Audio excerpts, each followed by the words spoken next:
Hello, on to part 27 of Chernobylite. Enjoy the ride. I'll see you at the base.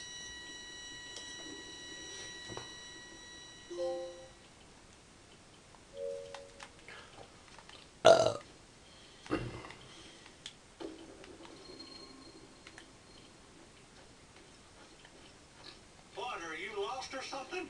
I'm looking after the piglets. Beautiful creatures. I've named them, you know. Daisy, Dorothy, Frank, Mika, Jurgen, and Olaf, and Donald. Now with all the food gone, I have to... My God, tell me, who should I pick? Who must I send to piglet heaven?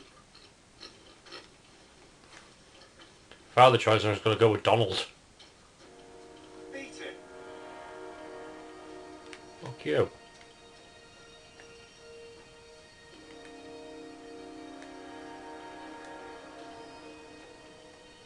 You want to see my thing? Get in line. Everyone has to wait their turn. We're not barbarians here. We've got rules.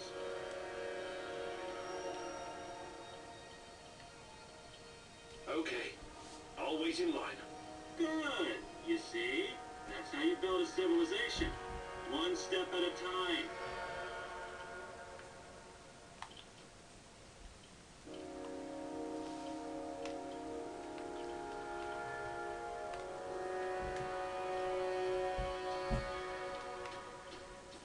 Those fuckers took our food.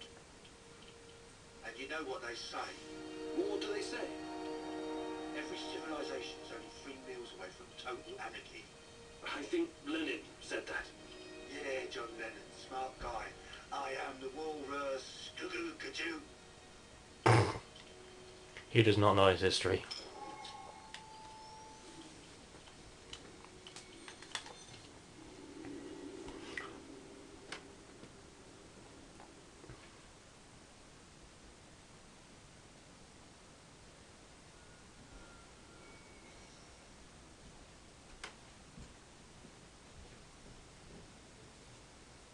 I appreciate you joining my little team. If this will ensure the safety of my people, then it's the right thing to do. How do you deal with NAR? Any way we can. Mostly with guns, and bullets, and knives, and pretty much whatever can be used to hurry someone along to the grave. I wonder why they're so intent on harassing you. You don't bother anyone out here. I thought the same thing at first. I figured maybe we could come to an understanding and they'd leave us alone. We got the whole wilderness here after all. Some low-level mercs agreed to turn a blind eye, but then they started coming to collect. A tribute. Exactly. It started small, but then the fuckers got greedy. Naturally. They even wanted to borrow some ladies from our village for a party. Sounds awful. I actually volunteered. I said to Matvey, I'm no lady, but I'll go. And Matvey replied, like hell you will. And then he told those NAR bastards to go to hell. Well, that's understandable. He's your stepdad. He was worried about what they'd do to you. Hell no. He knew if I went with them, that they'd all end up dead with a mouthful of severed dick. I guess he wanted to avoid an all-out war for as long as possible. You truly are something, Olga. I was going to say, NAR is only part of the problem. How do you deal with the shadows? We call them lurkers. They don't come around the village for some reason.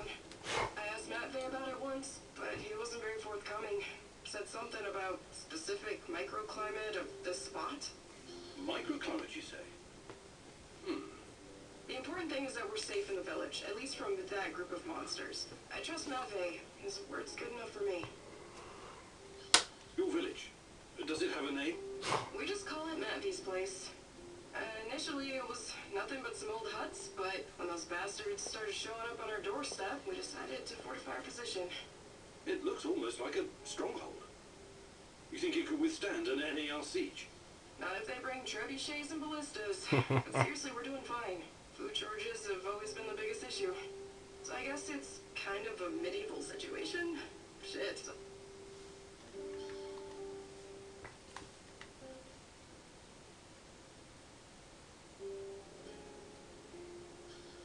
Ooh.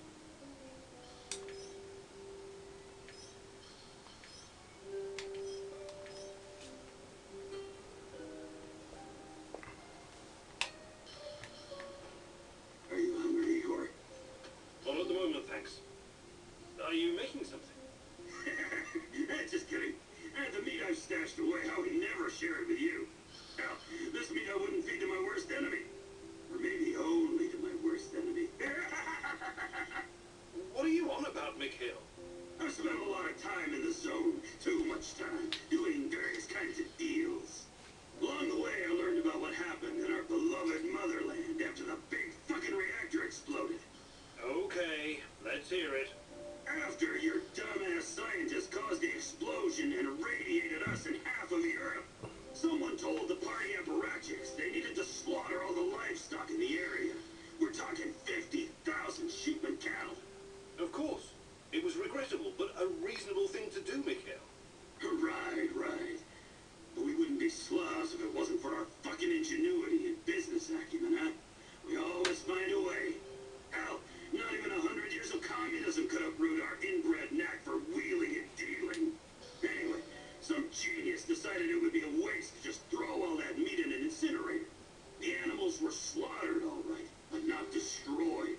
Instead, their glow-in-the-dark meat was mixed in with the flesh of healthy animals and shipped to Moscow. Cool, huh?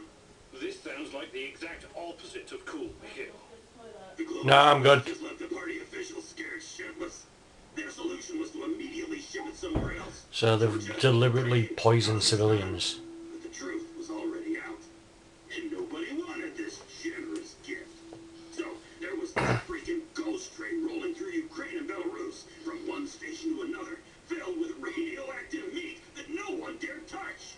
This toxic meat train cruised the Soviet Empire for 3 years. 3 fucking years before the cooling system broke down.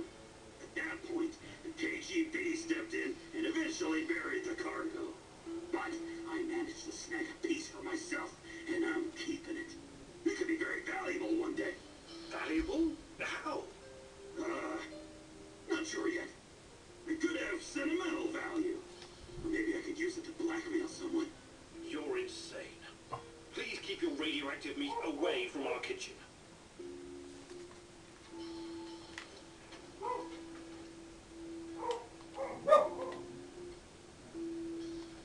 Okay. God damn it. How do you do, Igor? Fine, just getting ready for action. What's up with you? Before I came here, I was involved with Greenpeace in Ukraine. Well, that's commendable. Any successes? Well, the economic climate wasn't very good at that time. We staged some protests. Hold on. Maybe